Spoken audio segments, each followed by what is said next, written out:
이번 영상에서는 서기 211년부터 251년까지 관용과 박해가 교차하던 시기의 그리스도교 역사를 살펴봅니다. 세베루스 황제의 사후 그리스도교는 38년간의 평온기를 누리게 되었습니다. 또한 아시아 속주 출신의 황제가 선출된 것은 그리스도교에 유리하게 작용했습니다. 세베루스 황제의 어머니인 황후 마마이아는 동방의 신학자 오리게네스와 대화를 원할 만큼 신앙과 학문에 깊은 관심을 보였으며 그의 가르침에 감동을 받아 정중히 대우했습니다. 그녀의 이러한 태도는 아들 알렉산데르 세베루스 황제에게 이어져 그리스도교를 포함한 여러 철학적 전통을 존중하는 관용적 신앙 태도로 나타났습니다. 마마이아는 예배당의 아브라함, 오르페우스, 아폴로니우스, 그리고 그리스도의 신상을 함께 두며 다양한 종교적 현자들에게 경의를 표했습니다. 이 시기에는 교회가 도시 사회의 한 제도적 구성원으로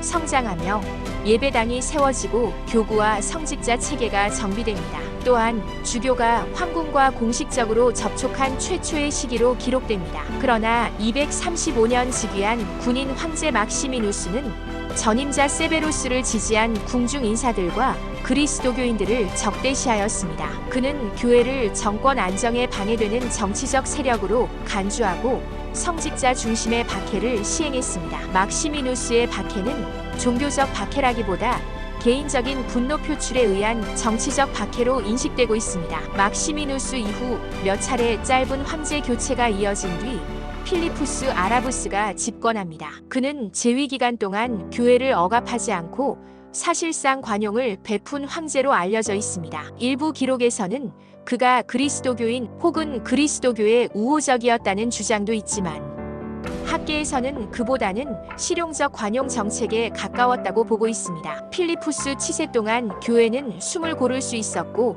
대규모 박해는 중단되었으며 당시의 로마 주교 파비아누스는 안정적으로 교회를 이끌 수 있었습니다. 그러나 필리푸스 황제의 그리스도교에 대한 관대한 조치는 그가 그리스도교인이었으며 전임 황제인 고르디아누스 3세를 암살한 죄를 고백성사와 참회를 통해 속죄하려 했다는 소문이 돌기도 했습니다. 하지만 그리스도교인들의 평화는 매우 짧았습니다. 필리푸스를 몰아내고 집권한 데키우스 황제는 로마 전통 질서 회복을 외치며 전 제국적 박해를 주도한 최초의 황제가 됩니다. 데키우스의 그리스도교 박해는 단순한 신앙 문제를 넘어서 정치적 위협으로서 그리스도교를 경계하고 박해를 감행한 것이라고 해석할 수 있습니다. 249년 그는 로마 신들에게 제사를 지내고 제사 증명서를 제출할 것을 모든 시민에게 명령합니다. 리벨루스는 제국의 충성을 맹세하며 로마의 신들에게 제사를 드렸다는 사실을 증명하고